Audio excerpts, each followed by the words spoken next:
Hey guys, how are you all doing? Welcome to my channel. So, today we are gonna see, what if Naruto x Kyuubi x Kushina x Mei, part 1, subscribe if you enjoy the video, let's start the story.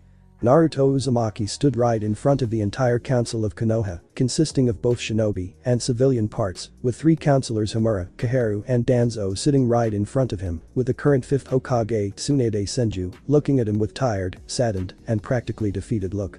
Young genin of Konoha felt of himself many glares and fury of the council, from both the shinobi and civilian sides, with civilians not hiding away the hatred, spite, and some kind of sick satisfaction at seeing the Kyuubi Jinchuriki in bandages, with a sling, and just barely visibly alive.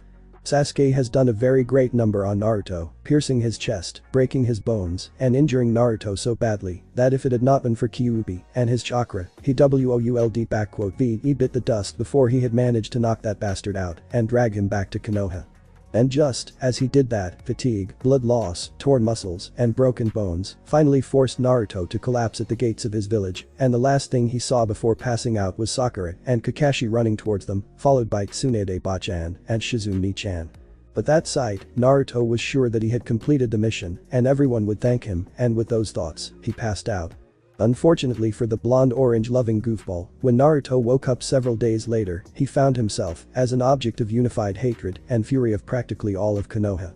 Not even an hour after he awoke, Sakura had come to visit him, and Naruto greeted her with a smile and cheer, but all he received were 2 punches in his face and a broken nose, followed by proclamations of hatred, endless berating, and statements of Naruto breaking his promise to Sakura about bringing Sasuke back to her unharmed.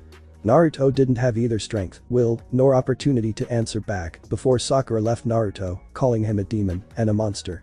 That brought back bad memories of many times when Naruto had been called that way, and along with blood flowing out of his broken nose, tears came as well, the feeling of betrayal and suffering creeping its way into his heart again.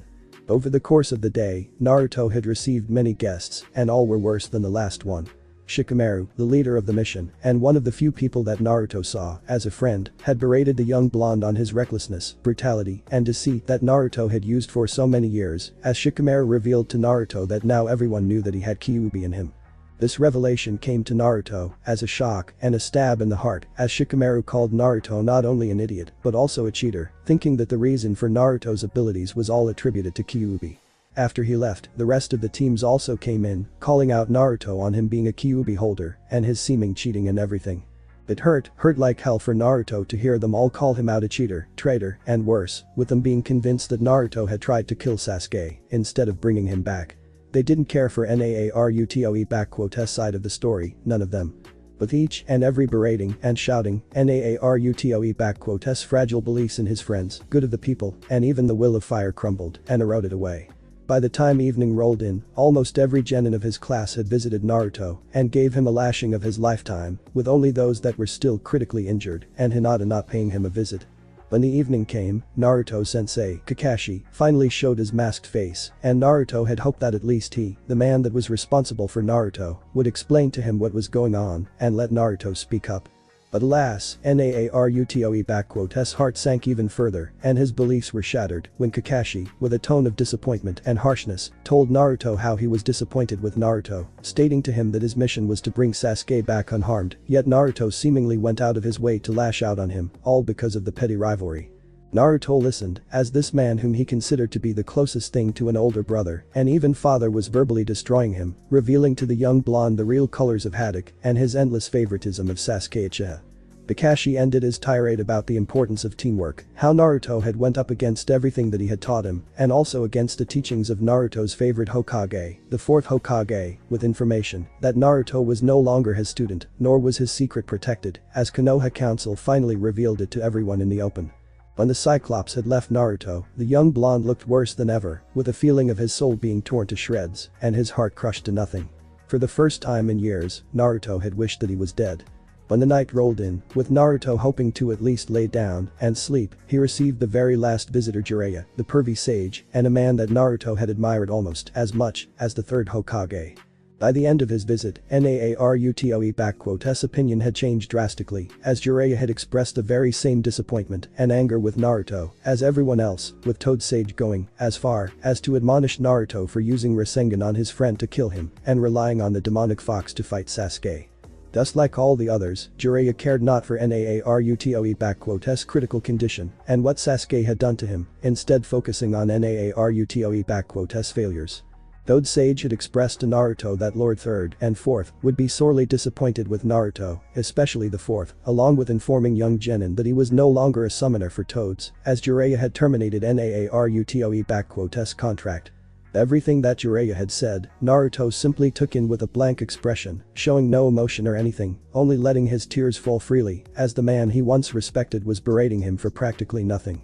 When Jiraiya left Naruto, the young blonde simply stared at the wall with a dead expression and was not even willing to move anything. Years of berating, beatings, isolation, and hatred, and now all coupled with what he heard today from essentially the closest people Naruto had. Everyone has a limit to how much pain and sorrow they can take, and no matter how strong your spirit is, how powerful your will is, and how much light you have in your heart.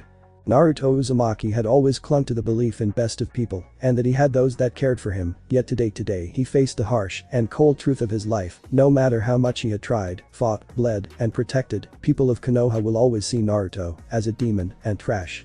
And with this realization came the understanding that Naruto's dream of becoming a Hokage was only ashes to him now, because with so much pain, suffering, and sorrow that he had experienced, Naruto's soul couldn't hold on to a hope of finding happiness in Konoha any longer. For the first time in his life, Naruto had let the long-quenched and restrained hatred for Konoha gain a hold of his heart. It was always there, festering and expanding, like a cancer, with every glare, every beating, berating, bias, and more and more. Naruto had tried as hard as possible to quench it, but now he accepted the simple fact that he had realized when he was a kid. He hated this place, he hated the Konohagakure, and he hated its people for all they've done to him. Naruto has had enough, and the wall that held back his darkness finally crumbled, with the blonde accepting the cold and harsh reality as it is. The next morning Naruto was woken up from his dreamless sleep by Anbu and Shizune, informing him that he was summoned into the council chambers immediately. With the help of Shizune, Naruto was able to dress up and get to the place where he stood now, feeling the collective glares, hatred, and resentment from everyone in here, save for Tsunade, Shizune, Kurenai, Anko, Hinata, and Anbu guards that were here, as Jonins were also summoned here, along with heirs of clans and current generation of Genins, including Sasuke. Who was looking at Naruto with a victorious smirk and arrogance that couldn't be hidden away even by a Hokage mountain. Out of everyone in the room, Kurenai and Anko Mitarashi were looking at the bandaged and battered boy with unhidden sadness and sympathy, with Kurenai, much to everyone's surprise, practically having tears in her eyes, while Anko was supporting her. Both Tsunade simply allowed her tears to fall. Naruto was surprised at looking at them all, but in his mind, he already knew what this was all about, and he was already prepared for what was to come. He has had enough of Konoha already and seen how rotten it is for him, so there was little to nothing that they could do to surprise Naruto at this point. Genin Naruto Uzumaki, in light of your atrocious behavior towards Konoha, dishonorable actions in the field, attempted murder of clan heir and fellow shinobi of Konoha, Sasuke Uchiha, usage of A-rank Kinjutsu, and endangerment of Hidden Leaf Village by releasing Kyuubi's chakra, the Council of Konoha has found you guilty of all charges. You are hereby stripped of your status as a genin and a shinobi of Konohagakure no Sado. Your property, valuables, and money are stripped of you in order to compensate for the damage done by you to Uchiha-sama and this village. Koharu read the verdict, with Naruto gritting his teeth from anger at how all of them have stripped Naruto of all that he essentially had. In addition to that, the Council of Konoha has found your presence in this village and Land of Fire to be a danger to both the village and our country. Because of that, you are hereby banished from Konohagakure no Sado and the Land of Fire for life. Should you ever be found within the borders of Hai no Kuni, you shall be executed on sight as an enemy of the state and traitor to Konoha. You have 24 hours to leave Konoha and 1 week to leave the Land of Fire. Now, place your shinobi license and your headband before Lady Hokage. Naruto's bangs of hair hidden away his eyes, but his entire frame was speaking of one thing: unbridled hatred and fury. The sick satisfaction of civilians, shinobi council smirks, the victorious looks of Sakura, Sasuke, and counselors towards him, all, and far more was making Naruto utterly furious, yet he contained it all in himself. This village has practically destroyed him, making sure to kill him since he was an infant, and now it has achieved what it always strived for, while he was stupid and idealistic enough not to see it from day one. Slowly, with a pain in his muscles and bones, Naruto made his way to Tsunade, who looked at him without hiding away her own pain and suffering. She had initially seen Naruto as a small brother, but over a few months, her views on his changed and Naruto became far more like a son she never had. Tsunade may never shown it, yet it made her heart warm when Naruto called her Bachan, occasionally even Akachan when she was particularly caring towards him. Not long after Tsunade had returned to Konoha and saw just how horribly Konoha has treated Naruto, she tried to her hardest to ease the hidden pain and anger that Naruto had in him, helping him however she and Shizune could. Restoration of Naruto's apartment, good food supply, clean water, new and clean cloths, and more. And now, this village has destroyed the young blonde and everything that was good in him for this place, and it hurt Tsunade. Hurt even worse when she had lost Dan and even Nawaki. As to her, Naruto was her son and she was the one to fail him.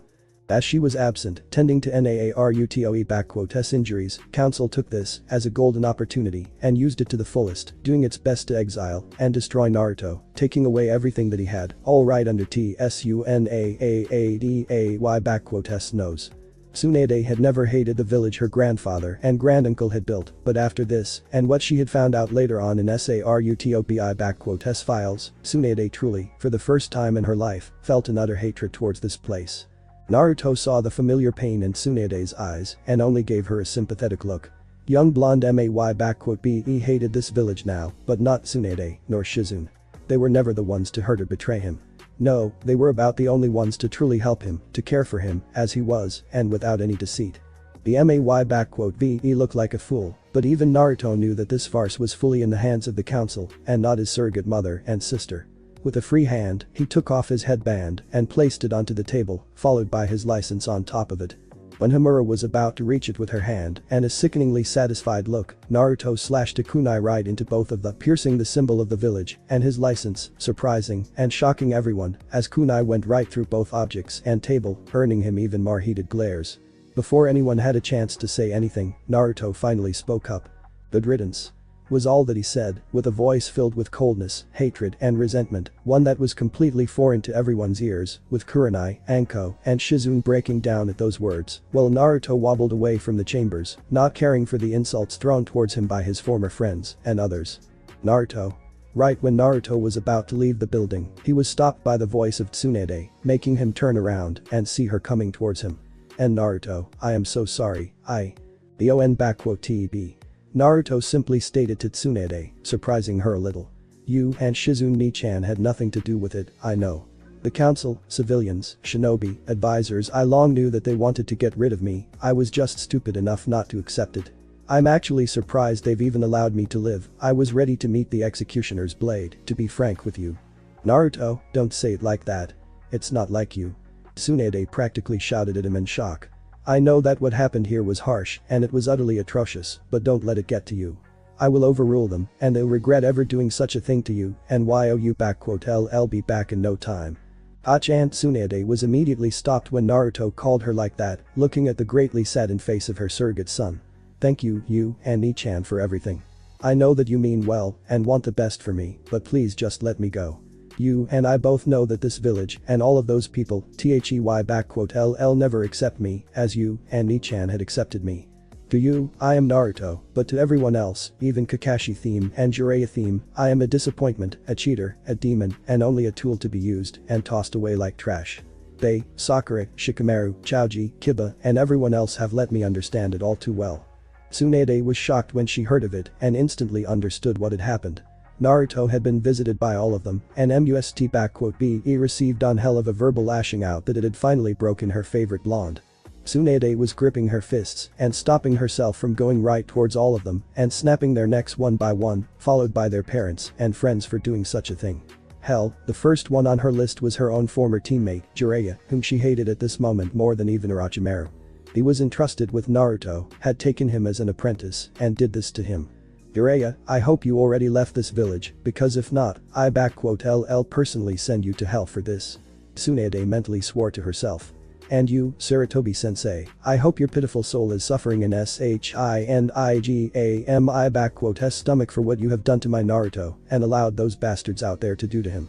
If only my parents and grandparents had seen it, if only Minato, my boy, had seen all of you," Tsunade thought to herself with deep sadness as she remembered the fourth Hokage. "Arg, screw you all. You may take away everything from my Naruto here, but you won't take away from him what belongs to him by his birthright, nor will I just abandon him, not the second time. The hell with being a Hokage and all of you fucking bastards." Tsunade wiped away the tears and looked at Naruto, pulling out of a pocket a green storage scroll and giving it to Naruto. Naruto, this storage scroll contains water, provisions, medicaments, cloths, money, books, scrolls, and a map from Senju vault. This is all yours. Tsunade surprised the blonde when she gave it to him. The food and water will be enough for you to last at least a year. Well, there is also more than enough money to start a new life somewhere nice, while scrolls and books should teach you what those two bastards should worry or even think about returning any of it. All of that is yours, and I won't hear otherwise. Tsunade said to him with strength.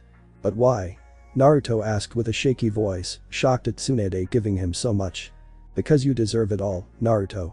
Tsunade simply said to him, kneeling down to him and pulling him into a warm motherly hug with tears again flowing out of her eyes. You just stay safe out there, okay?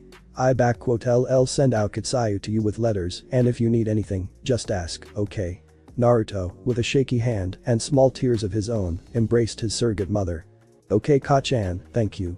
Naruto said to her, with Tsunade looking at her surrogate son with a small smile and tears speaking up to him. Naruto, inside the scroll, there is a map with detailed paths and directions to a particular place I've marked for you. I want you to unseal it once you leave the village and far away from it. Tsunade instructed him. When you are feeling well enough, travel to the place marked there.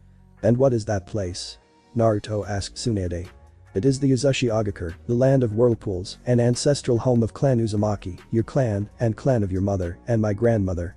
Naruto looked at Tsunade with wide eyes.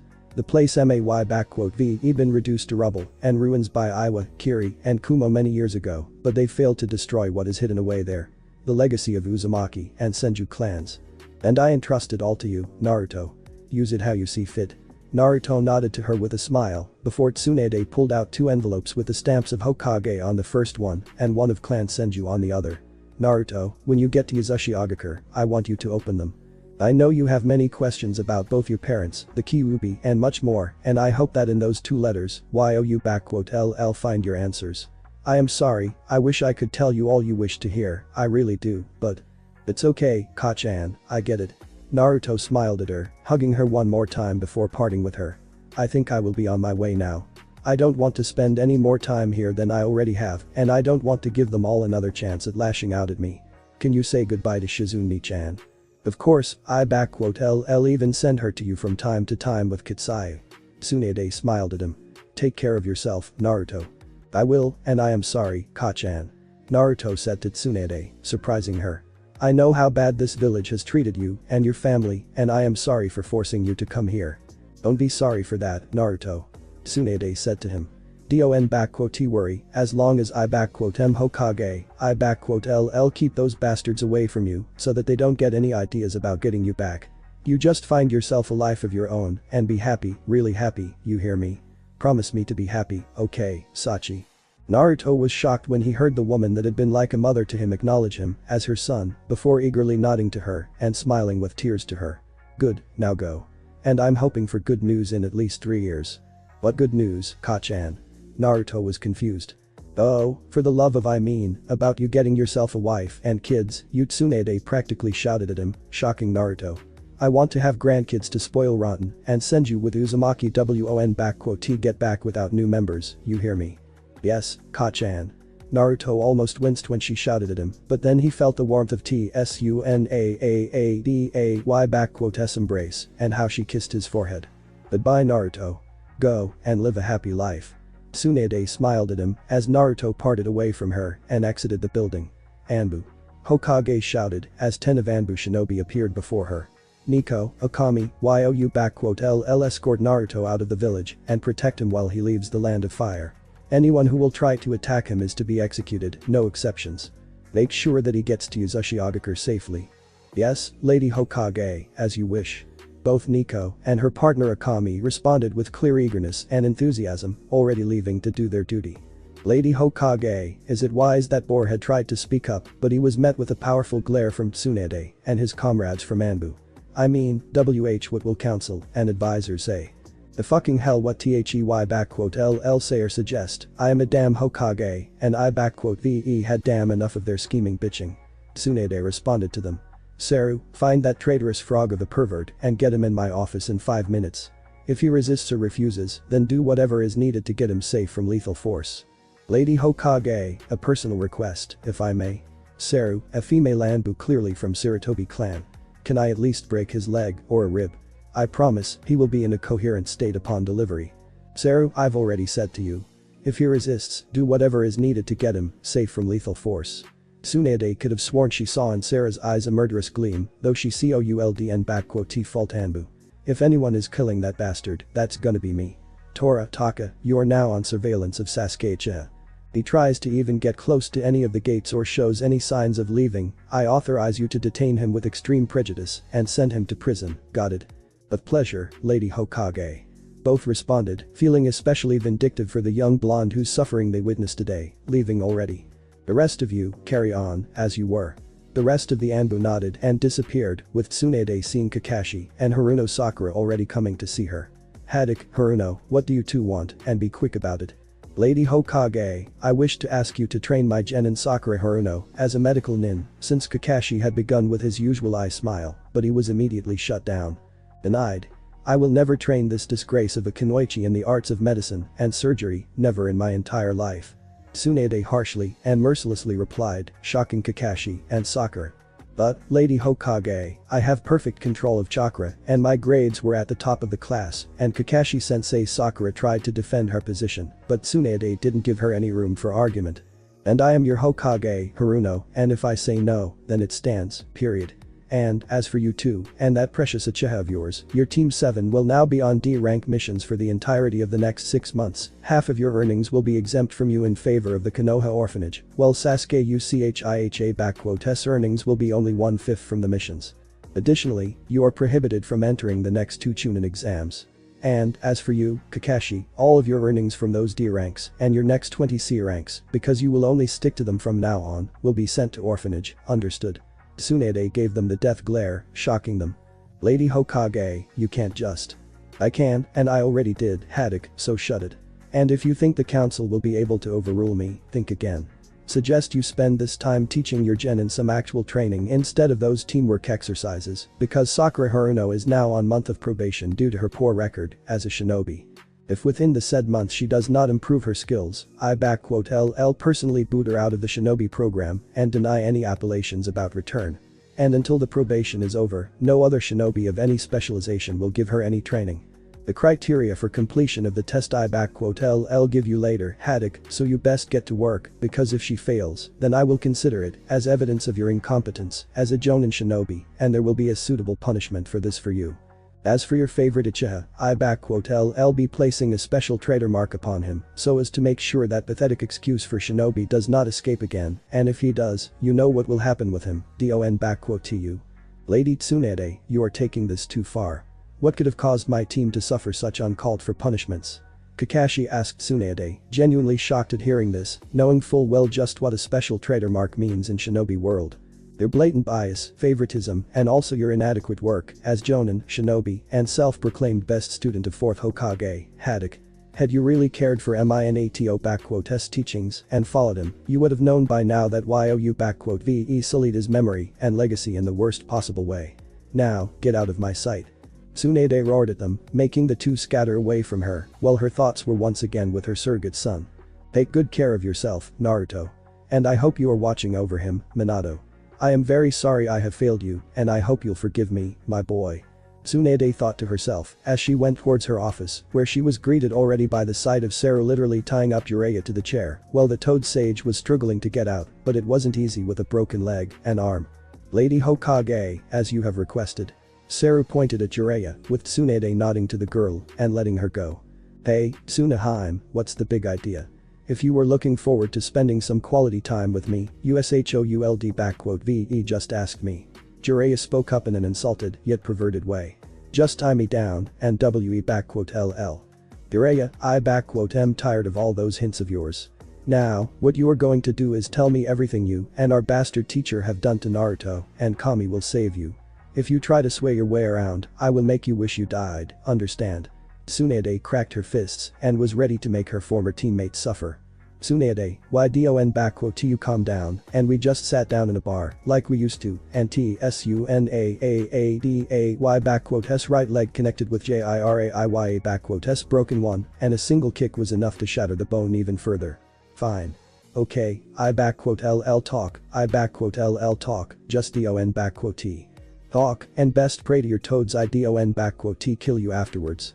Tsuneade threatened him with full seriousness. 7 years later. Land of Waves.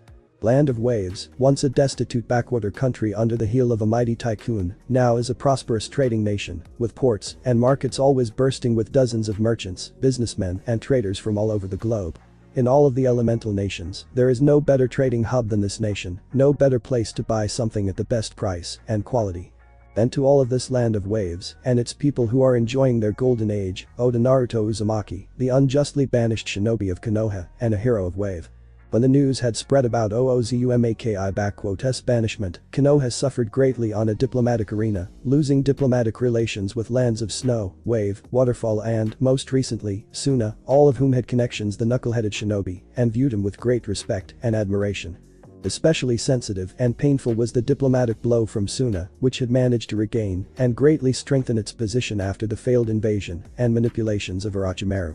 Ara, the 5th Kazekage, has taken up office about 5 years ago and has put every effort to regain positions of Suna and strengthen them, succeeding in it, along with proving himself as not just capable but also respectable and strong Kazekage.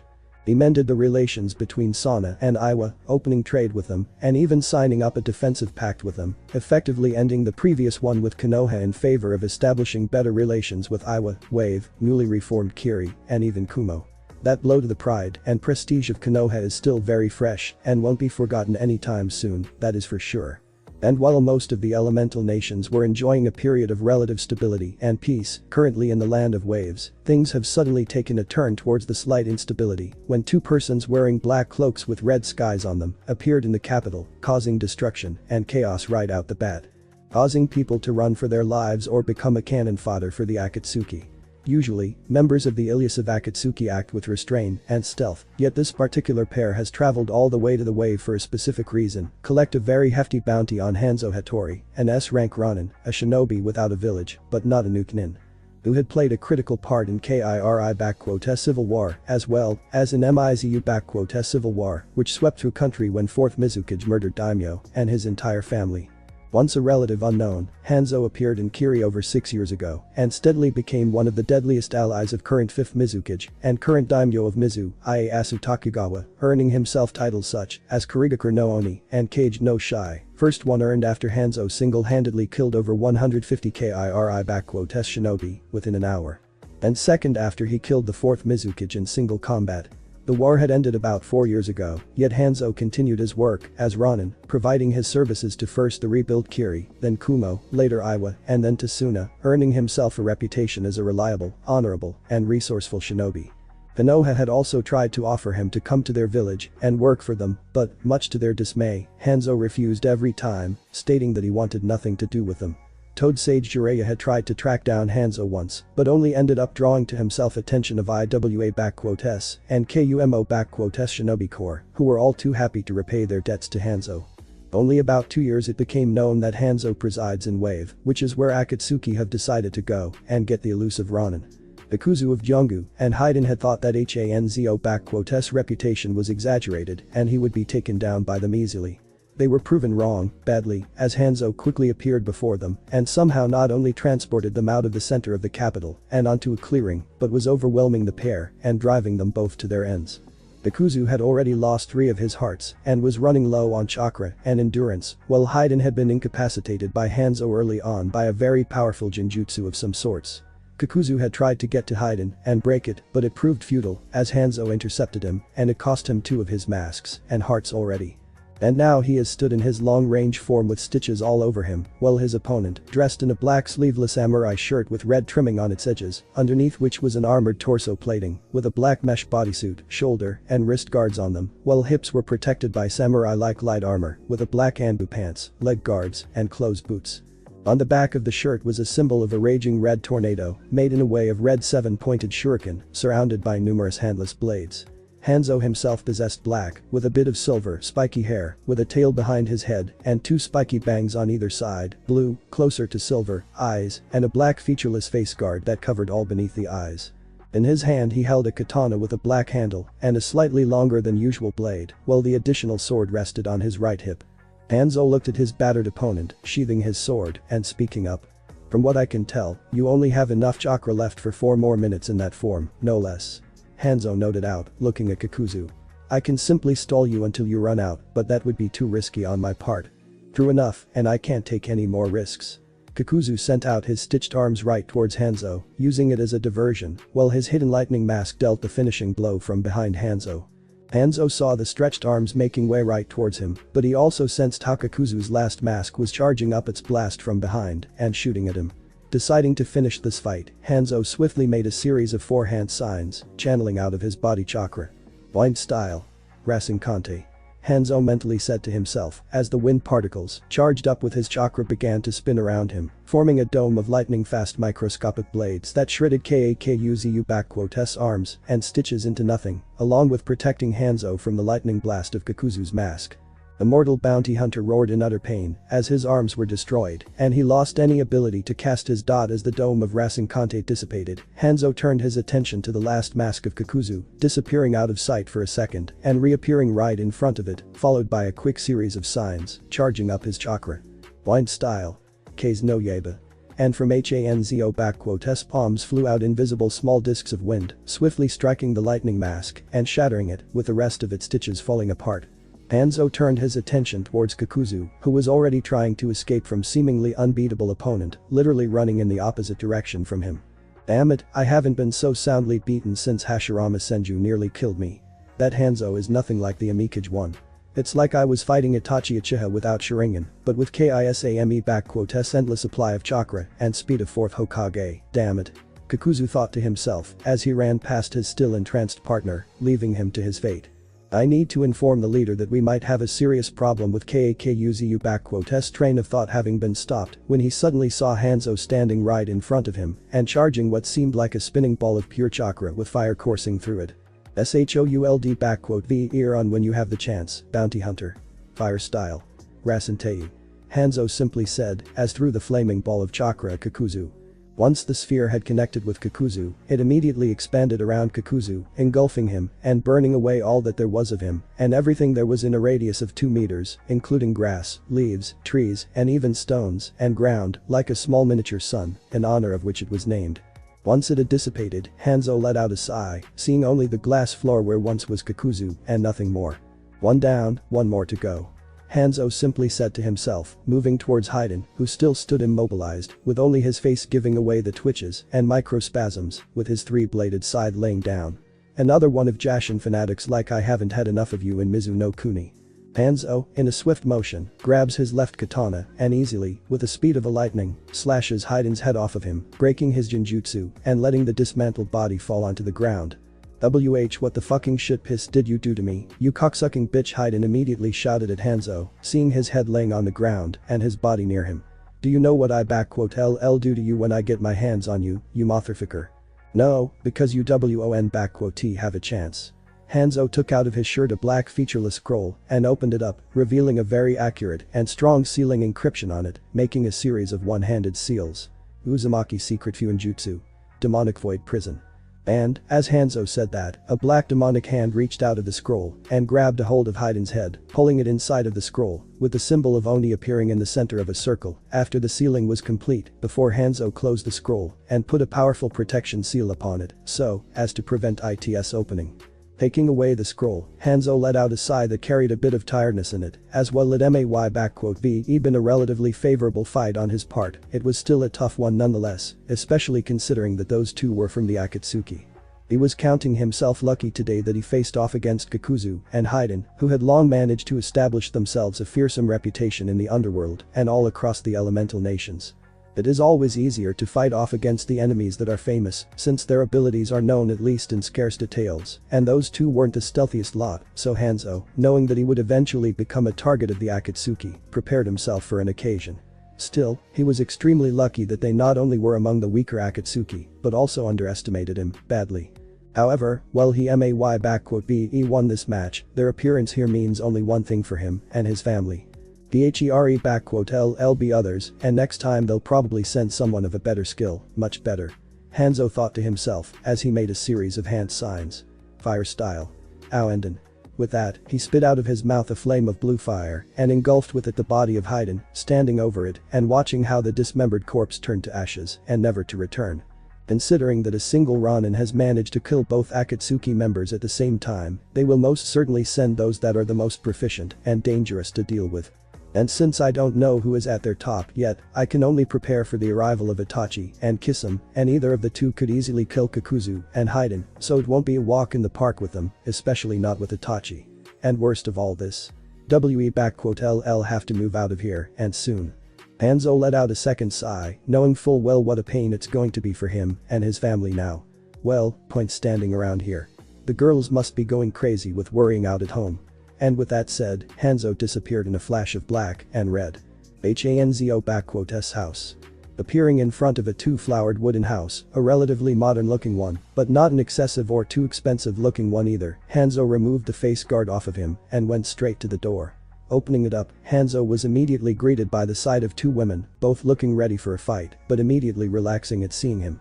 The first one was a young beautiful-looking blonde woman with long blonde hair flowing freely, dark eyes and red lipstick, wearing a short-sleeved black and purple blouse and black pants, both of which had a design similar to clouds on them.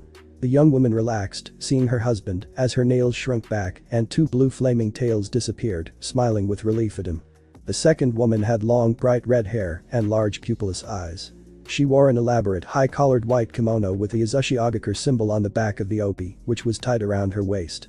Her hair was bright red, long and spiky, and reached to her waist behind her. She too had calmed down and went straight ahead to hug her husband, along with the blonde woman, speaking up. "You're here," she simply said to him, but with care and love in her voice. "You should have let us both go with you, and who would have stayed to look after the house after Yusaka and Masamune, Kurama?" He asked of his first wife, Kurama, or otherwise known as Kyuubi no Yoko, who stood in her human form, which she modeled after her first host, Mito Uzumaki, whom Kurama greatly respected, loved, and admired. "Have killed me if something happened to either of them, and you know it. Still, leaving us out here in the dark," spoke up Yujito Nai, a former Kunoichi of Kumagakure and Jinchuriki of Nibi, declared long dead after her own battle with the Akatsuki 4 years ago, but saved by the man who holds her now. "We could have left Matatabi with them and gone with you."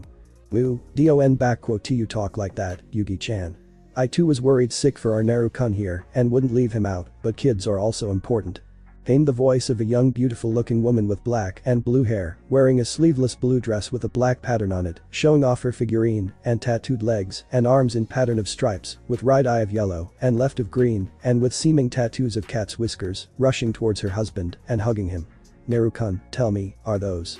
"Yes, Mada-chan, they are gone, and they won't hurt either of us here, nor our children," said Naruto Uzumaki, once a former shinobi of Konohagakure, a Jinchuriki of Kyuubi, and betrayed by the very people he swore to protect, now known to most of the world as Hanzo Hattori, husband to two Bijuu, and another former Jinchuriki, father to two children, and one of world's strongest and most dangerous shinobi. And let them, never. Throughout 7 years of his life, Naruto has gone through a lot of things, having grown, both in height and personality, maturing in the harshness of the outside world, gaining wisdom in life and knowledge of his ancestral clans, Uzumaki and Senju. He went through one hell of a journey before he got where he is right now, and his first stop on that journey was Uzashigakure, the ruins of once mighty and proud hidden village of Uzumaki clan. At first glance, Naruto didn't believe he would gain anything there, but Tsunade was right, as she had left instructions to him on how to get to one place that Uzumaki had preserved the most. The hidden temple of Sage of Six Paths, where the most valuable and precious things that Uzumaki had kept, something that all nations in the world craved, yet only Naruto had access to. The great Uzumaki library, housing hundreds and hundreds of scrolls, books about ninjutsu, taijutsu, jinjutsu, kinjutsu, and the most valuable of them, fuinjutsu.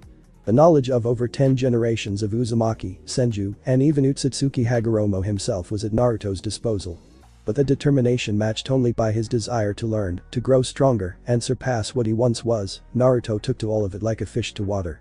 While for the most people it would take 100 years to learn what Naruto had learned, for him it was only a couple of years, with his shadow clones, natural talent to learning things, Uzumaki blood, and Kurama_s help, who, despite Naruto's initial disbelief, was not just friendly with him, but also very much interested and adoring of him, caring for the blonde very much.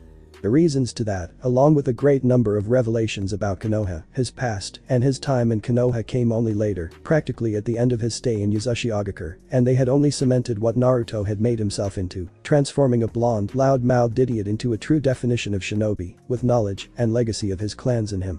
When he had left Yuzu for the world, Naruto was far smarter and more mature than before. Knowing that, as a Jinchuriki he would be prime target not only for Akatsuki, but also to other villages, Naruto changed his looks, getting rid of his whisker marks completely, changing his hairstyle and color, cloths, and even personality, creating who would eventually be known as Hanzo Hattori.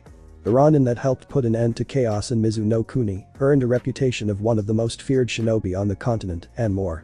Naruto didn't think he would end up becoming who he is now, but he was glad that he did, as he helped put an end to 4th Mizukage and his reign of terror, with Ieyasu Tokugawa unified the collapsing nation, saved the 3rd Tsuchikage from an assassination by Han, a fellow Jinchuriki that went rogue, gave Gaara peace with Shukaku, through modifying his seal to the same level as Naruto's. And not to mention many various things he has done to Kumo, Iwa, Suna, Kiri, and others. But probably the most important things in his life that he had achieved were falling in love with Kurama, Yujido, and Matatabi, and fathering Yusaka, his, and Kurama_'s daughter, and Masamune, his, and Yugito_'s son. But the absolutely extensive knowledge on Fuinjutsu from Uzumaki, texts of the Sage of the Six Paths, and medical colossal knowledge of Mito Uzumaki and Hashirama Senju, Naruto had found a way to let Kurama be free without dying. He freed her from her prison, but he is still connected with her nonetheless, capable of drawing her chakra through the link they share. By the time it happened, he and Kurama had long fallen for one another, and Kitsune didn't hesitate to marry her former jailer, taking a form closest to her spirit and fancy. Soon after that, Naruto and Kurama had rescued Yugito from Kakuzu and Haiden, and the former Kunoichi of Kumo stayed with them, for she was badly injured and considered dead. Soon after she recovered, the former Konoha grew on her and she fell for him, as did her own tailed beast, Matatabi. It was awkward at first for Naruto, but he accepted them as well, and so, after freeing Matatabi, they became one big family that soon grew in number, with Kurama giving birth to Yusaka and Yugito giving life to Masamune. The fact that Kurama was pregnant was a shock to all, including her, but it would seem when Sage of Six Paths gave birth to tailed beasts, he granted them the ability to become humans at will, and it came with the possibility of giving births to children. Never in her life had Kurama been happier than when, with the help of Tsunade, she delivered Yusaka and held her tiny baby in arms, with tears of happiness. Mama. Papa. Just as Naruto had thought of, a voice of a 4-year-old little girl dressed in a yellow and black kimono, with golden eyes and long golden hair, came down from her room, followed closely by a little 3-year-old boy with short blonde hair, eyes blue, and dressed in a blue shirt and white pants, looking at their parents. Are the bad people gone? Yusaka asked innocently, with Kurama moving to her, while Yugito went to her son, both kissing and comforting them. Yes, my little Kitsune, they are gone, and won't hurt either mommy or daddy, or your little brother. Naruto said to Yusaka, going to her and Masamune, kissing their foreheads. Now, let's see what your mommies have cooked up for us, shall we? The evening. Just as the children had gone to sleep, Naruto and his wives came together in the guest room, knowing that they needed to discuss something very important. They didn't want to scare kids, so they waited until they were asleep. And now, when there was no one to interrupt them, Kurama decided to begin. We all knew that this would have happened eventually. Kurama said evenly. Akatsuki are starting to move, and it's clear that we are their target. Bikuzu and Haiden didn't know about me being your Jinchuriki, nor about you, Yugi-chan, or Mata-chan. They were here only because of the bounty on my head. Naruto clarified, with Matatabi and Kurama breathing a sigh of relief. But, now that both of them are dead, I imagine Akatsuki will send their best after me. After all, there is a guy who had single-handedly killed 2 of their members. Had I been them, I wouldn't let it slide that easily, and considering they know where we are, it'll only be a matter of time before they come here with big guns. As strong as all of us are, I do not want to take any chances, especially with our kids lives on the line. Me neither, I shudder at the thought of something happening to Mach Hunter Yusaka-chan, Yugito agreed. In that case, we'll have to decide where to go. Obviously staying here is pointless, and any other small nation is a no-go either.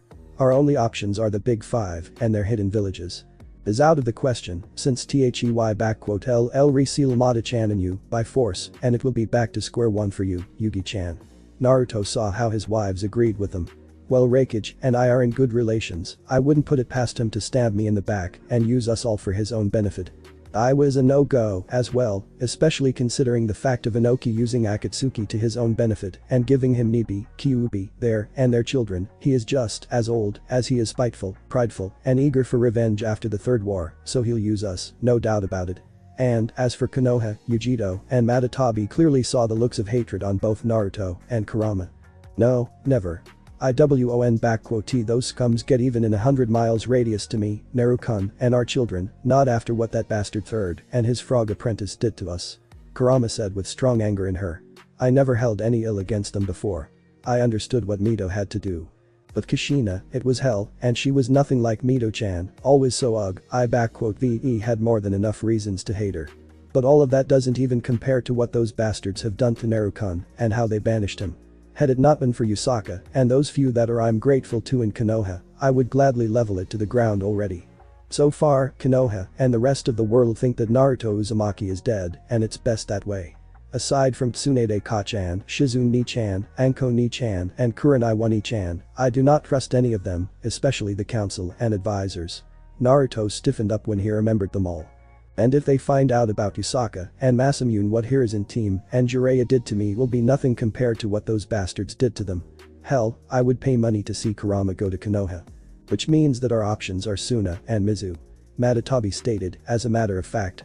Both options are nice and good, and while I mind the heat, the neighborhood with our one-tailed brother doesn't sound too good to me. We all know how he is, especially around me and Kura-chan. He is actually really docile now, Mata-chan. Gaara even says that Shukaku is like a stone. Naruto found the right word. But, well, people in Suna are nice and Gaara is practically my best friend. Mizu is actually the best option. Ieyasu knows me and long has offered me a position at court. Mizu Shinobi respect me, plus we have a house in Kiri and the capital there. Not to mention Mei-chan is also there, Matatabi added up, getting a mock glare from Naruto. Oh please, we all know how much she loves you, Naru-kun, not to mention she adores the kids like she's their mother, not to mention she is all for sharing the love. You are just determined to get her on board with this, aren't you, Mata-chan? Naruto rhetorically asked her, knowing the answer not only from her, but also from Kurama and Yujito.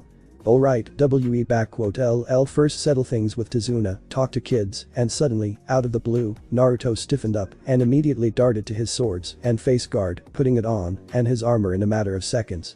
Someone unknown is approaching the house right now. Kura, once I leave, activate the barrier, Yugi and Mata, kids are on you. LL be back fast. Naruto said to them, putting on his game face and teleporting out of the house in a black and red flash. Front of Naruto's house. Flashing back in the world under the shadow of the trees, Naruto scowled, looking at the intruders. In the last 7 years, he has faced off against tailed BASTS Jinchuriki, armies of samurais, shinobi of every rank, and many numbers, Kage, and more. Naruto had survived and prevailed through all, and more, but this is the first time that he was actually surprised at the very gall of the intruders. Coming right in front of his house, thinking like they have the right well, looks like it's time for Hanzo Hattori to teach a certain SOMEONE lesson in humility. Jumping off of the tree branch, Naruto stepped out into the moonlight and spoke up. Not many dared to come to me so openly, much less survived. Naruto spoke in a cold and emotionless way, eyeing the intruders. Now, state your business, shinobi of Konoha. To what do I owe the displeasure? Right in front of Naruto stood the entirety of KONOHA-11, now promoted to the Chunins, some to Jonins, all grown up and prideful, standing right in front of Naruto. He saw familiar faces of Rock Lee, who had called him out as youthful cheater and deceitful demon, Shikamaru, who berated him for what he has done to bring the precious Uchiha back, Kiba, Shino, Tenten, and more. The ones that were most interesting to him were Sakura, who looked just as she used to, only older and more mature, but overall, just as pitiful, pathetic, and arrogant as ever. Naruto blamed Third and Jiraiya for making him develop a crush on her due to certain reasons. And the next one who was interesting to Naruto was the man himself, Sasuke Uchiha, fully grown, sporting the same duck butt haircut, but now with a special traitor mark displayed on his right side of the face. Not only a leash, but also a brand, the mark to everyone that this man had betrayed IT village and everyone must know it. And if he ever decides to do it again, he won't live long enough to regret it. Along with the former genins, Naruto saw their former jonins, scowling at Guy, Asuma, and especially Kakashi. Only Kurenai, the only person here whom Naruto was actually happy to see and wished to only talk to her in private, yet. Hanzo Hattori, Shinobi no Akuma, and Kurigakure no Oni. Kakashi could only see a slight nod from the man standing in front of him. You have made quite the reputation for yourself. The man that has massacred the clans of Oda, Sato, and over 100 shinobi in 1 hour. Only my former sensei was capable of such feats. Fourth Hokage was a true shinobi no kami of his time. I have contempt for shinobi no Kuma. Now, what do you want, Konoha? I do not like to do business with you, so be quick. Naruto placed his hand on his sword, seeing how most of the former genins already went into a fighting stance, and even a genjutsu was sent his way. Word of advice, Haruno. Pitiful genjutsu like yours will only aggravate me more. You have 3 minutes to state your business and get out of here. Or what? You honestly don't expect to defeat all of us here on your own, Kiba boasted loudly, with Akamaru barking up an agreement. You may be famous and all, but there's no way you can take me down. 2 minutes and counting. Naruto simply stated, not fazed by the threat. Kiba, silence yourself, we are not here to fight. Kurenai glared right at him, turning back to Hanzo Hattori. Hanzo-san, we come here not to fight, but to negotiate. Our Hokage, Lady Tsunade Senju, and the Council of Konoha wish to make contact with you and invite you and anyone you wish to bring with you to no Sato. There is a dangerous group known as Akatsuki, all S-rank, want-tailed beasts. One of them is Itachi Uchiha, the man that massacred his own clan. Naruto took a small moniker of pleasure at seeing the scowl on Sasuke's face. Heard of them, met them, fought, and killed a couple of them most recently. Naruto saw the shock on their faces. Your perverted frog isn _t the only one who has been doing their homework. You want my help in taking care of them, but why should I even bother? As far as I know, your Jinchuriki has long died, so, technically, you are in no danger. That is where you are wrong, Hanzo-san. Naruto heard a new voice and saw how through the crowd of genins stepped a red-haired woman with violet eyes, dressed in a jonin uniform and with an Uzumaki family sword on her hip. Out of sheer sight of her, Naruto scowls and barely restrains himself. My name is Kushina Uzumaki, and my son, Menma Namikaze, is the Jinchuriki of Kyuubi, and I ask you to help me protect him. Spoke up Kushina Uzumaki, the woman that had given birth to Naruto and abandoned him in favor of his twin brother, Menma Namikaze. Once, Naruto had dreamt of several things to have as an orphan. They weren't as grandiose or audacious as one would think of him, no. Before he dreamt of being a Hokage, he wanted something that he had longed for throughout the entirety of his life. And that was to have a family, to be loved and cared for, to have parents that support and protect you throughout your childhood and guide you to adulthood. Every orphan dreams of it, and Naruto was no different, longing for having a family, parents, and being loved and cared for. To be rid of the constant loneliness, to feel the warmth of mother's embrace, to be proud of a father praising him. Yet, Naruto was devoid of it all, never to feel it. And it wasn't his choice, not by any means, since this was the decision made by the very woman that stood right in front of him, the woman that had given him birth and was supposed to have nurtured and protected him in this world. But instead, she abandoned him in favor of his twin brother, leaving him out in the cold, harsh, and unforgiving Konohagakure no Sato, to be used as its Jinchuriki, manipulated, used, and practically destroyed, as a breathing feeling human being not just by its council and Danzo, but also third Hokage and his only loyal apprentice Jiraiya. And all of that, all the torment, suffering, loneliness, and more, it all started with Kushina Uzumaki abandoning her firstborn son and never looking back. It would surprise many, but Naruto had long known about his mother and twin brother, for over 7 years to be precise. It was an utter shock for him to read from Tsunaadaday letters about his origins, his real parents, and what had happened to him. Finding out that Naruto was not only the son of Minato Namikaze, but also of Kushina Uzumaki, and that she purposefully abandoned him was not just hard, it was an absolute nightmare for Naruto, especially considering the reason as to why Kushina had done so. And that reason had made Naruto truly hateful and resentful of any notion that such a woman had given birth to him and his father, Minato Namikaze, 4th Hokage, and one of the greatest shinobi in history, had ever fallen in love with her. According to Kurama, who had maintained her constant control over her second half sealed in Menma, Kushina, delusional after the attack of a masked man, childbirth, and release of Kyuubi, had for some reason believed that her husband's sealing worked wrong on Naruto. She didn't even properly examine the seal on him, already believing that her husband had not just sealed inside of Naruto half of Kyuubi's power, but also Kyuubi's soul, and that it had taken over Naruto's body. Granted, it was partial truth, as Naruto did end up with the soul of Kurama in him, but she had never tried to control him, and, according to her, his father's seal wouldn't even let her pump out any of her chakra, even in minuscule levels, unless Naruto needed it. But to Kushina, a sealing mistress of Uzumaki herself, her firstborn son was lost, and she simply threw him away from herself, leaving the Konoha for Fire Capital to train and raise her only true son, Menma. When Naruto had first found out about it, he was livid, absolutely furious, and had even lost control over himself, resulting in him pumping out more and more of Kurama's chakra, going so far as to literally allow S chakra to take over him. He WOULD destroyed the island of Yuzu and unleashed Kurama out had he not been stopped by someone he did not expect to meet. Flashback. 7 years and 4 months ago. Naruto's mindscape. Naruto. Stop this. If you pull any more of my chakra, YOU die. Please, Naruto-kun, calm down. Kurama was desperately pleading for her host and poor soul to stop what he was doing, but it was all for naught, and the giant fox was forced to look from her cage how the walls of Naruto's mind and seal were getting destroyed. That woman abandoned alone, I will kill her. Naruto roared inhumanly, more and more chakra of Kurama being unleashed in the real world, and his body already transformed into a vessel of red chakra with foxtails starting to come out. Naruto, please, I beg you. Kurama was looking how her host was about to lose his life, and even though with the destruction of this seal she would be free, she did not wish to witness her first friend death. Damn you, Kushina. Naruto, stop this, or you will. Naruto, that is enough. Suddenly, a new voice came from the folds of Naruto's mind, snapping his mental projection out of his rage for a second. That split second was more than enough for the newcomer to appear right in front of Naruto and push him away from the cage as he was about to rip away the seal.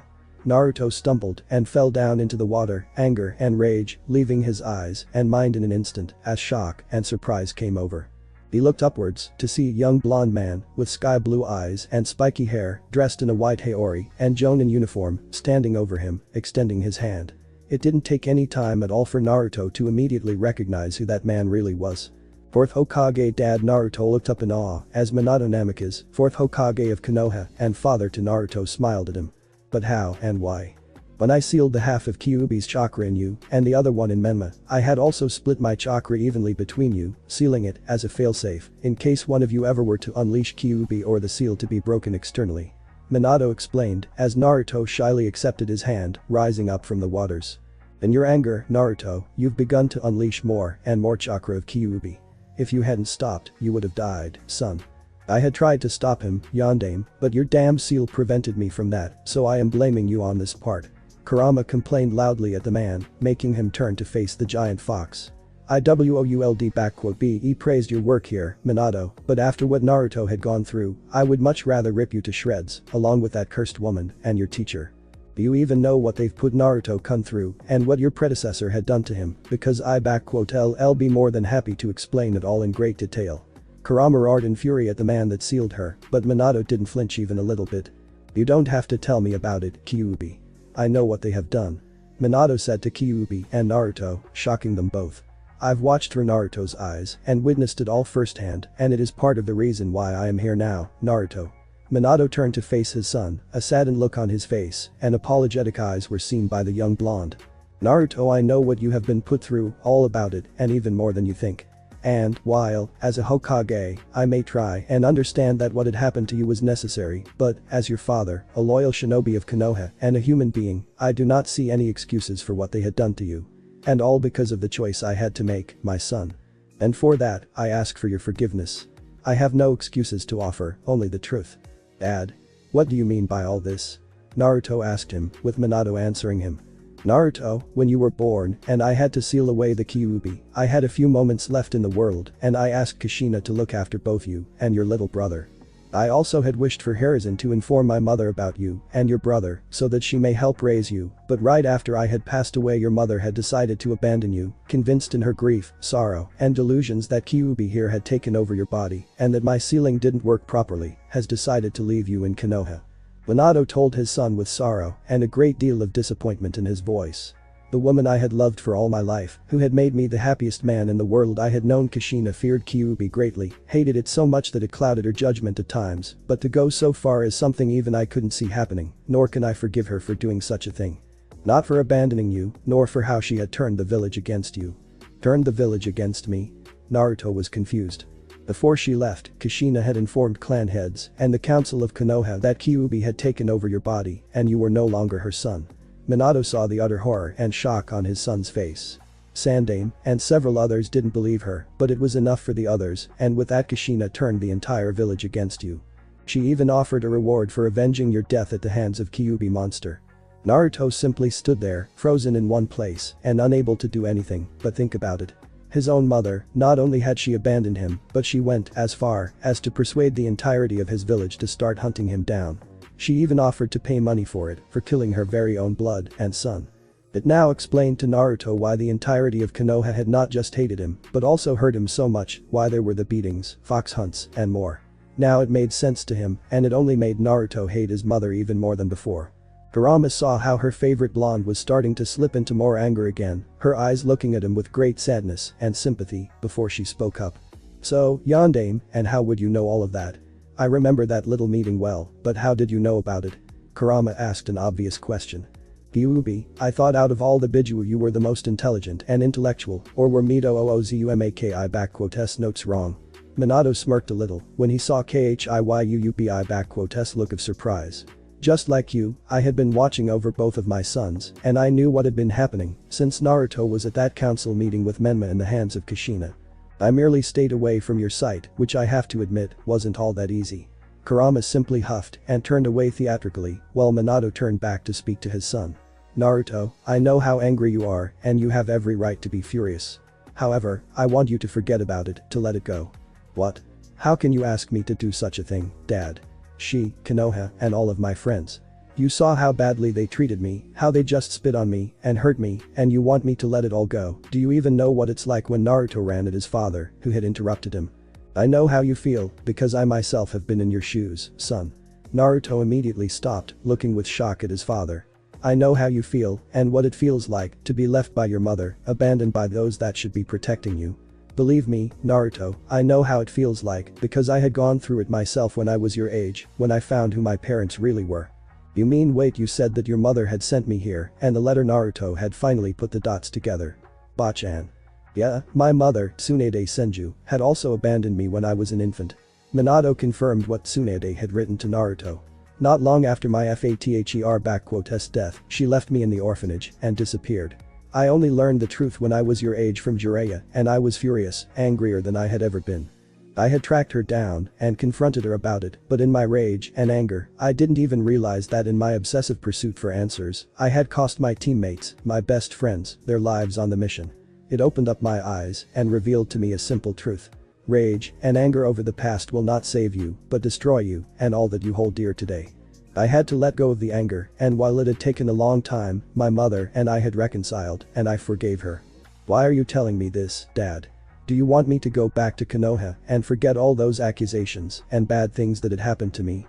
To be the same happy-go-lucky dope they all see me as? I have been banished, and if I return, I am a dead man walking then. Naruto shouted at him, with Minato taking it all in. No, Naruto, I am not asking you about that. What Konoha, Sandaime, Jiraiya, Kushina, and all of the others have done to you is something I doubt even Sage of Six Paths could forgive. Minato shook his head. I do not ask you to forget it all and forgive them, no. All I am asking of you is to let go of this hatred that is inside of you, quell down your fury, and move on with your life. What happened to you was wrong and atrocious, true, but let it not change who you really are and what you want to become. Naruto had seemingly calmed down and looked carefully at his father. I had once hoped that either you or Menma would become Hokage, but after all that I've seen through your eyes and what had happened, I realize that this hope is beyond me now. However, what my real desire and wish is for my son to find his own way in life, to build his own life, free of chains of anger and rage, to be happy with those closest to him and not let his past control him. That is what I ask of you, Naruto. Build your own life, but do not let the anger pave your way. Leave behind Konoha and all the nightmares it inflicted upon you and walk towards the brighter future with no strings attached. My mother had entrusted you with the legacies of both Uzumaki and Senju, and I know that you put it to great use. So, can you do this for me, to live a life free of anger on Konoha? Naruto had listened to his father well and contemplated all that he had heard from him. And, as much as he had wanted to disagree with him because of his fury, his father was right. Leading a life in rage and anger would only result in Naruto becoming someone like Sasuke, an avenger and traitor, a person that cares nothing for others and even his own life. And Naruto has already seen what revenge and obsession with anger has done to people, him being one of the victims of that kind of people. If he were to slip into the same kind of abyss, he would only become just like the lot of them, the same as the people he despises the most. No, Naruto didn't want that, never in his life. His mother and village MAY hurt him and nearly destroyed him, but he wasn't going to become just like them, never. He would build his own life, the life away unattached to Konoha and its corruption, HE_LL rise above it and be better than Sasuke, Jiraiya, and the rest of them. If it comes the time when Konoha comes to confront him, HE_LL face them and show them that he is a far better person than the rest of them and a much greater shinobi than all of them. He will build his own shinobi path, his true shinobi way of life, and prove to the world that he, Naruto Uzumaki, is not a demon, obsessed with revenge and anger, but a man and shinobi of true value and ideals. Smiling and finally letting go of his anger, Naruto looked up to his father and spoke up. "I will, Dad. I'll do that." Naruto smiled at him, with Minato smiling back. "You just wait, I_LL build my own life, and I_LL become the best shinobi out there, one that you can be proud to call your son," Naruto shouted in his usual way, before shutting himself up, while Minato chuckled a little bit at this. "I believe you, Naruto. And I have faith in you," Minato said truthfully to Naruto, embracing his son in a fatherly hug. "And I am already proud of you, more proud than I could ever be. I'll be looking after you, Naruto." Minato began to dissipate, drawing Naruto to tears and shock. "The worry, since the CLHASN been broken and you haven't unleashed the 8 tails, I will remain in here for a time being, in case the fuzzball decides to try anything funny." "Boy, who do you call a fuzzball? I am an intelligent and culturally attuned kitsune, you blonde monkey," Kurama shouted in indignation. "Your great-grandparents were often at awe at how intellectual I am, especially that great-grandfather of yours. He even asked me for help with his gambling of his." I believe you." Minato simply chuckled to her before turning back to Naruto. "Naruto, take care of yourself. WE_LL meet again someday." "I will, and thank you, father." Naruto smiled through tears to him as Minato dissipated, leaving his son with a renewed vigor and inner fire burning within him with greater brightness than ever. Flashback ends. Present day. That day had changed Naruto's life in more ways than one and had paved the way for the young BLOND_S path forward. He left behind his hatred for Konoha and any notion of revenge for them, breaking free of it all and unleashing his soul for the endless possibilities of the world. The get him wrong, what Konoha and Kushina had done to him will not be forgotten or forgiven, and there was anger about it all in Naruto, but it would never be the guiding force behind him, oh no. Now he had a much different drive for life and growing stronger. To protect his true friends and family.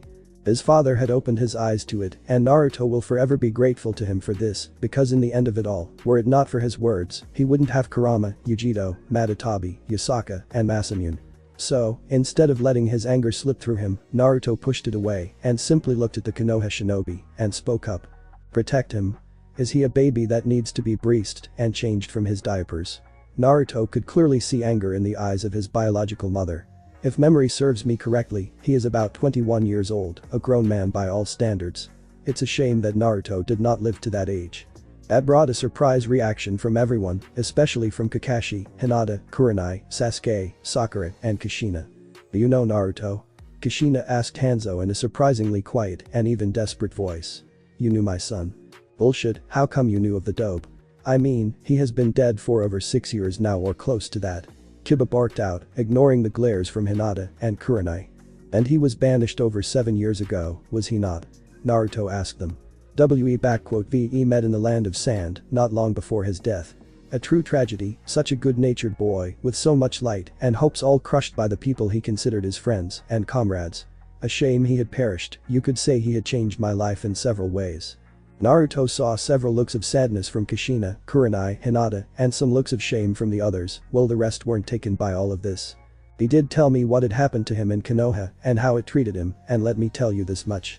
Like hell will I go work for the village that see the difference between an innocent child, a victim of his MOTHER delusions, and a monster that needs to be stopped. Now, if you are quite finished, I suggest you get your sorry assessment off my property before I kick them out of here. And tell that perverted frog of a Sannin to stop hiding. I could smell his stench from Kumo. Naruto glared at the tree, from which hopped out Jiraiya, slightly older looking, but also considerably more annoyed at what Hanzo had told him. You have quite a foul mouth, aren't you? Do you even know who you just insulted? Jiraiya said in a prideful manner. I am the sage of Mount Myaboku, the wet dream of all ladies from east to west, and I don't give a damn. Naruto simply cut him off, looking at them all. Now, you said what you want, or is there another reason why you are here? Hanzo-san, please reconsider. KONOHA Council is ready to offer you a very substantial reward for your services in money, and you will also be granted a compound of your own for you and your family within KONOHA wall. Kushina decided to press on. All we ask of you is to help us destroy the Akatsuki and protect our village from them. In return, in addition to all of the above, YOU be granted a citizenship of Konoha, status of Jonin, and more. YOU even be permitted to become a shinobi of Konoha and even be recognized as a head of your own clan when you decide to establish one. In other words, you want me to come to Konoha and destroy Akatsuki, and in return, I be what? Made into one of your Jonins, with the compound and rights of a clan head. Naruto raised an eyebrow at them all, with Kushina and Jiraiya nodding to him. Do you take me for an idiot? I know that your village has seen its better days, and that Iwa and Kumo are eyeing up for a rematch for the past wars, not to mention your alliance with Sana is long over, and they are with Iwai and Kiri. And let's not forget that there is also the issue of Otogakure and Orochimaru still being at large after so many years after the invasion. Even with all the clans, talented shinobi, sanins, former and current Jinchuriki of Kyuubi, Konoha doesn't stand a chance if all those forces decided to descend upon you all. And your solution to this problem? Start recruiting Ronins, shinobi without a crime record, and any allegiances to other villages, mercenaries, and hired blades, people that have seen blood and tasted war. And right at the top of that list is me, the man with a list of killed enemies, ranging from a tyrant Oda Nobunaga to Jinchuriki of Five Tails, and his beast. None of the Konoha shinobi had retorted otherwise, knowing that all of what Hanzo Hattori had said was true. Konoha really was in a desperate position, having lost not only one of its Jinchuriki, but now being literally surrounded from all sides by its enemies, all eyeing up for a rematch. According to Anbu intelligence, a new war might happen in between 2 to 4 years from now on, and Konoha desperately needs to regain its prestige and power. Having lost almost the entirety of Uchiha clan had greatly diminished the power of Konoha initially, and even if Sasuke were to breed with women now, Konoha wouldn't have any Sharingan users capable of fighting anytime soon, not in 12 years at minimum. They needed strong and powerful shinobi now, and no matter how talented and promising TODAY generations were, nothing beat an experienced veteran of war and battles. And out of everyone out there, Hanzo was at the top of the list, with skill set, experience, expertise, and proficiency in so many areas of shinobi arts that he was seen as a second coming of Tobirama Senju no less. If he were to join Konoha, Iwa and Kumo would immediately back down, and Suna with Kiri would be far more open to negotiations, given the fact of Hanzo close ties with Mizukage and Kazekage. And all the while Hanzo talked, Hinata Hyuga looked very closely at the man, unable to turn her gaze away from him. She couldn't explain it in any way, but something seemed strangely familiar and so close to her that she couldn't even put her mind to it. It was like Hinata was looking at the closest person from her past that suddenly appeared, only he looked completely and utterly different from before, but the feelings it was just as if she was once again looking at him. Putting a little faith in her heart and feelings, she activated her Byakugan and looked closely at Hanzo. Hyuga clan was known for their ability to see chakra clearly, but also to remember its signature, its uniqueness, and distinguish it from all the others. And now, Hinata, who had spent years looking and following her love, the boy that gave her the courage to go forward, widened her eyes to see his chakra, and words escaped her lips. She couldn't believe her own eyes, as her Naruto Uzumaki stood right in front of them all. Naruto-kun, those words had drawn universal attention from everyone, with looks of confusion and surprise on everyone, including Hanzo. Naruto-kun, it really is you are Olive, and you are here, you are Hanzo Hattori. Had Naruto not mastered the ability to control his emotions, he WOULD widened his eyes at this, while all of KONOHA shinobi were flabbergasted at what Hinata had said just now. What? Naruto is Hanzo Hinata, what are you blabbering about? How can that dead monster be the man that stands right here? Sakura shrieked at Hinata statement. Naruto Baka had those messy blonde hair, that hideous orange jumpsuit, and couldn't sit idly for a bloody second. Hell, had he been Naruto, he wouldn't have thought twice and asked me for a date, for crying out loud. Yeah, I have to agree with Sakura on this one, Hinata. Naruto was a total idiot, and this guy looks much more like someone who knows his stuff. Tenten added up, looking at Hanzo. Heck, that guy has the specially crafted Ronin armor from Tetsu no Kuni on him and 2 chakra katanas on him. Our Naruto didn't even know how to use a kunai properly. Wow, I know I was bad, but that was just cold, Tenten. Naruto thought to himself for a second before turning his gaze back to Hinata. Still, I should have remembered that those of Hyuga clan are capable of identifying a shinobi by his chakra signature, and given the fact of Hinata observing me for years, she must be been able to recognize me. Damn it, let's hope that Niji doesn't get any ideas or Akamaru here T recognize me by scent. Oh no. Tenten, I wouldn't be so sure, to be honest with you, Shikamaru suddenly spoke up. Clan Hyuga is known for their Byakugan, and through it they can identify anyone whom they know, even if he has changed his looks. And we all know that Hinata here has spent a long time looking at Naruto, so. Pardon me, but do you realize that I am still here? Naruto drew back their attention. I don't know if this is all about me being your dead friend or something, but here is my final word. Get out of here, or Akatsuki will be the last thing you worry about here. Hanzo already put his hand upon the blade, and everyone got into the fighting position again. No, please, Naruto-kun. Hinata had tried to plead to him, but she was cut off by him. For the love of girl, you are mistaken. I am not your. It really is you, Naruto. Suddenly, came the voice of Niji Hyuga, his Byakugan showing fully, as he looked at Naruto. Hinata-sama is correct. The man before us is Naruto Uzumaki, not Hanzo Hattori. During the Chunin exams, I memorized your chakra signature, and I could never forget it, so don't try to deny it, Naruto. This statement immediately had brought out a look of shock from everyone, as they all turned to face the man in question. Kurenai, Kushina, Hinata, and even Jiraiya with Kakashi were looking at Naruto with hopeful eyes, bordering that of desperation, while Kiba, Sasuke, Rock Lee, Neji, Sakura, and Ino had the eyes of dangerous curiosity and disgust. The others simply adopted the look of seriousness and were expecting to see whatever was underneath the face guard. Naruto looked at them with narrowed eyes for a little bit before sighing, understanding that they wouldn't get off his ass if he satisfy their curiosity, and even then they wouldn't stop. But, if they really wanted to proceed down that way, they were welcome to try, considering that he was still legally banished and couldn't return under the threat of death. For once, he was actually glad that the Council of Konoha had done as it did. Pulling his hand away from the blade, he raised it up to his face guard and pulled it down. Everyone looked in shock and surprise at seeing the new face of their former comrade and now banished Konoha shinobi. No longer any fatness was visible upon it, whiskers were gone without a trace, while sharpness was visible on Naruto's face. It was no longer the face of an idiotic knuckle-headed blonde Naruto Uzumaki, but a face of a truly grown-up handsome man and a shinobi that could put to shame many. While not verbally, mentally Tenten, Ino, and even Sakura had to admit that this new look of Naruto was not just good, but dashing and gorgeous, even if they would never publicly say it. Sasuke, Kiba, Neji, Rock Lee, Sakura and Tenten looked with shock, but also with the immediate scowl, followed by Asuma and Might Guy. The looks of shock and surprise came over the faces of Kushina, Jiraiya, Hinata, and most prominently, Kurenai, who couldn't even hold back her tears at seeing him. Deciding to finally break the silence, Naruto spoke up. Neji, just for the clarification. Hanzo Hattori is Naruto Uzumaki. I didn't impersonate him, but created him from scratch, though now I'm starting to think I was a bit too good at this. Naruto simply looked at his former comrades, friends, and mother with an impassive look. Now, I would say that it has been a long time, but really, I wish I didn't have to see most of you here for another 2 lifetimes. And some of you I would really like to give a piece of my mind and steal for what they had done to me. Naruto said, gazing at Kushina, Kakashi, Jiraiya, Sasuke, and Sakura in particular. Gaki damn, Gaki, it really is you. Sweet Kami, I almost didn't recognize you there, with all the black hair and no whiskers. Jiraiya shouted out in joy and was already moving towards Naruto, but he was immediately stopped by an instantaneous and powerful wave of killing intent coming from Naruto.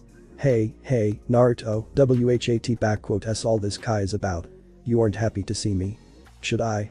Last time we met, you've said that I'm a major disappointment of your precious village, and that 4th Hokage and 3rd Hokage would be appalled at what I did. Naruto reminded Jiraiya, who had stopped in his tracks, and recalled a look of shame coming over his face.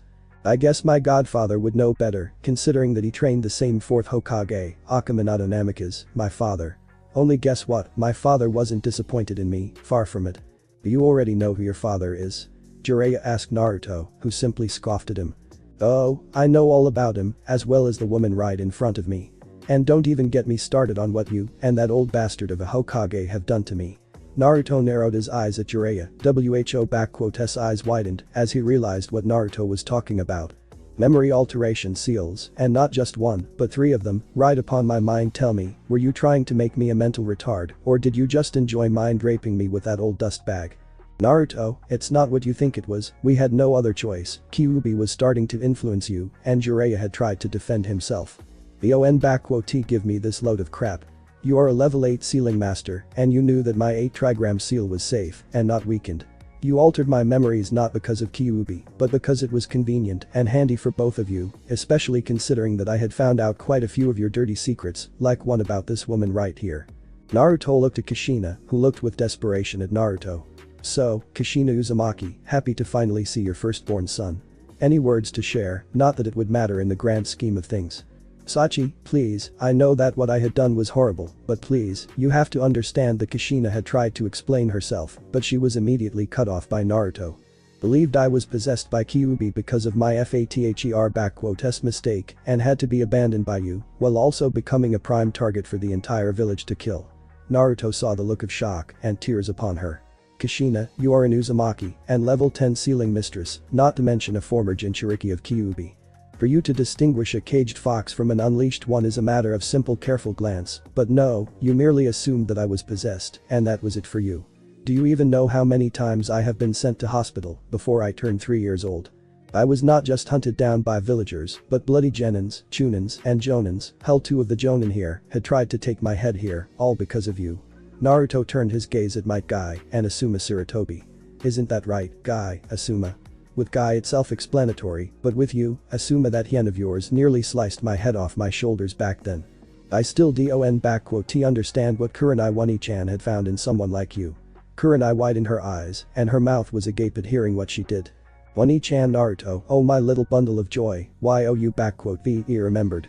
You remember again. Wait, Asuma Huntian slice Kurenai joyful thoughts immediately turned to one of murder as she glared at Asuma Sarutobi right there. Asuma, did I hear that right? You had partaken in fox hunts and nearly killed Naruto. Asuma shuddered when he met the murderous gaze of his former girlfriend. I didn't know any better, and I thought that he really was a Kyuubi, and Asuma had tried to defend himself before realizing something and turning back to Naruto. Wait, how do you remember? When I saw you last, you didn't remember any of it, and… Details are not important, but what is important is the fact that you used the girl that had adopted me to get close and claim the prize. I believe your exact words were, not only do I get to avenge our 4th Hokage, but those 15 million Ryo will also be mine, so you better stand still so I can slice you clean, demon. Naruto recalled, seeing how Asuma paled instantly at this one, while his former team and some others had the looks of shock and even disgust on them. I am even 4 at the time, but I still recall how that blade had nearly cut off my hand when I tried to reach for a kunai to defend myself. Thankfully, Kami Anko Ni-chan got back from the mission early and decided to stop by. So that's why she is Asuma. I fucking murder you for what you had done to him. Kurenai was really livid and was quite ready to kill Asuma right at this moment, but she was stopped by Kakashi, who stood between them. Step away, Haddock. This man, this bastard, not only did he cheat on me, but he fucking used me to kill my adopted son right here. I should have never trusted him nor his bastard of a father, so you better bloody step away from me before I kill you on sight. Kurenai, calm yourself. You see that you are not in the right mind right now? Kakashi simply asked her, with Kurenai not backing down. Sensei, is what Naruto says. Is this true? You really tried to kill him? Tenten asked in shock, realizing just what a horrible thing her sensei had tried to do. Yes, Tenten. It is true. Guy admitted, shocking most around him. There was a time when I tried to end the youthful existence of a demon within the walls of our youthful village. For he was plaguing the shinobi and civilians alike with deception and deceit, and, as a youthful beautiful green beast of Konoha, it was my duty to end its existence before it had plagued even more people. I said in his usual manner.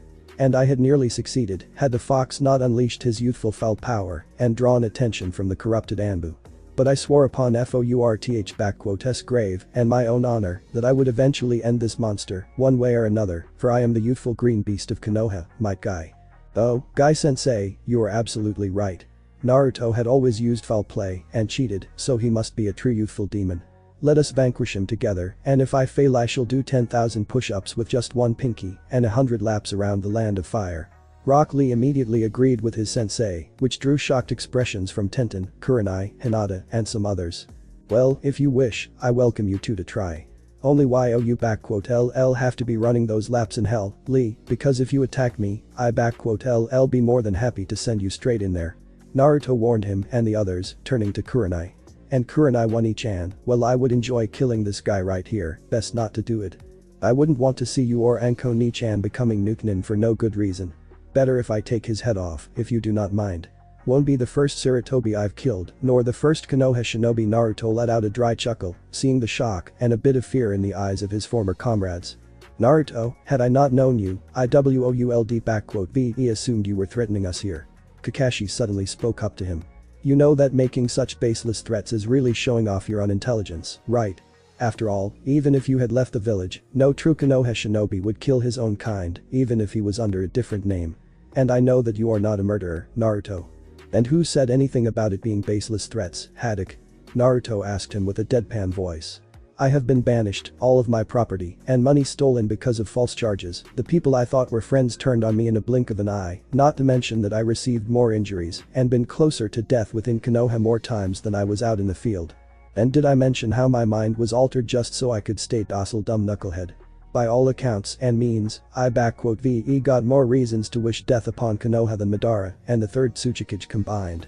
And, as for that last part of yours 3 years ago, on the borders between Land of Wind and Land of Stone, a group of Konoha shinobi numbering 27 Chunin and Jonin had been tasked with intercepting Kazekage and his escort, preventing the talks between him and Tsuchikage from happening. The orders were to either stall or to kill on sight.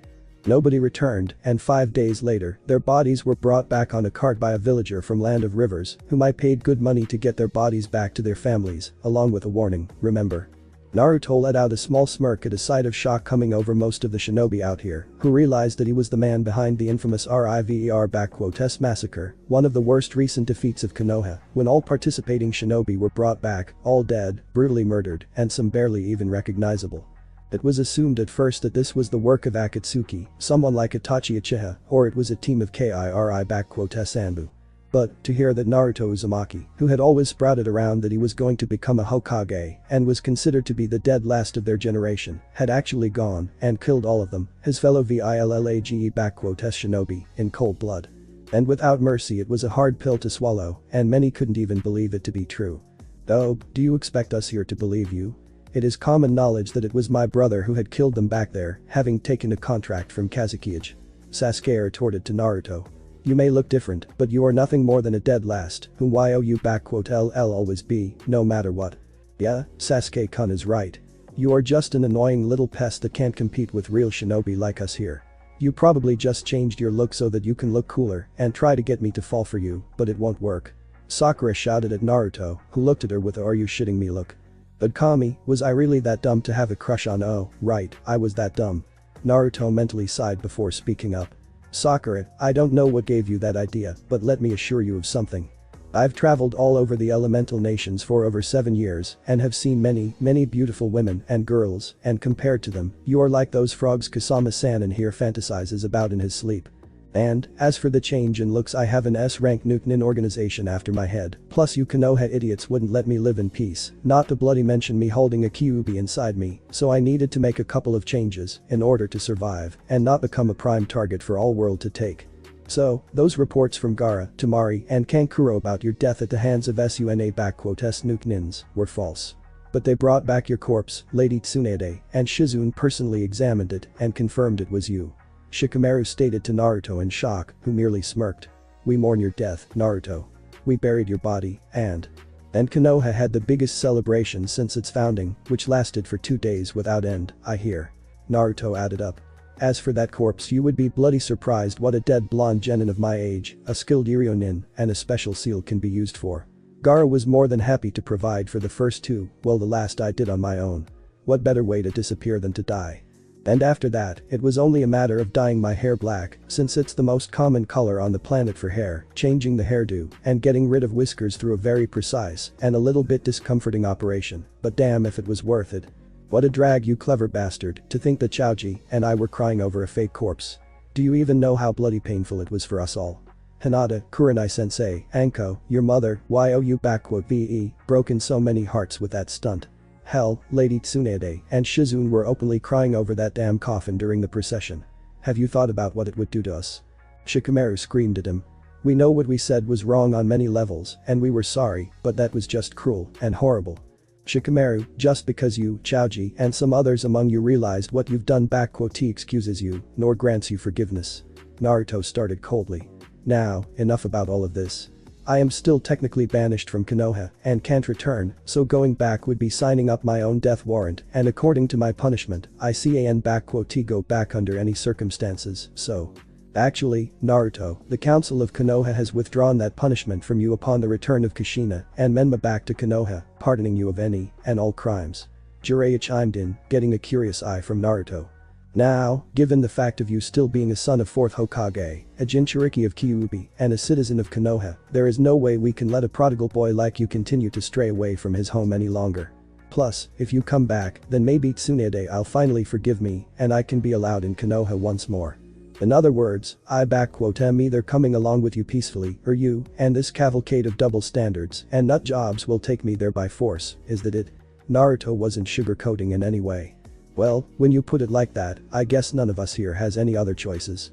We were ordered by Lady Hokage to get Hanzo Hattori no matter what, and since you are him, there is no way we are coming back without you. Kakashi simply stated lazily to Naruto. But in all seriousness, Naruto, do you really think that you can take us all here down? Can you really bring yourself to strike us, your own mother included? Naruto simply blinked at him before turning to Hinata and Kurenai. Hinata-chan, Kurenai-Wani-chan, you two have been there for me when I needed it the most. For that, you have my eternal gratitude. Naruto spoke truthfully. Because of that, I ask you to please walk away from here. My quarrel is not with you, but with the rest of them, and should you remain in here, I will not be holding any responsibility for what you may witness. I have no desire to fight you or to harm you in any way, so I ask you to walk away. Kurenai and Hinata looked at him surprised before Hinata and Kurenai both nodded to him and decided to follow Naruto's advice, using Shunshin to get out there, shocking the rest of the shinobi here. Hey, what the hell was that? Why do those two get a pass and we T? Ino shouted at him. And are you really that dumb that you think you can take us all by yourself? Sasuke-kun and all of us here will tear you a new one in no time. Aki, you really have done it now, Jiraiya said it simply. Minato, I hope you can forgive this idiot of a son of yours, wherever you are now. Suddenly a large dome appeared right above Naruto, his house, and the area surrounding it, not surprising Naruto. Did you think we would let you escape in any way from here? This barrier will not allow anyone to leave this area, no matter how strong, fast or powerful they are. You are now stuck here with us, Naruto. Best if you surrender now, before it becomes ugly. Isama-sanin, do you think I wasn't counting on this? Naruto asked him in a dangerously calm way, placing his hand on his left katana and taking it out. You think that I am stuck here with you? No, it's the complete opposite. Naruto puts on his face guard and readies his katana. It's you who are stuck here with me. And with a flash of black and red, the battle starts. Thanks for watching my video, leave a like if you enjoyed my video and also do consider subscribing to my channel for more awesome content. See you next time, till then sayonara.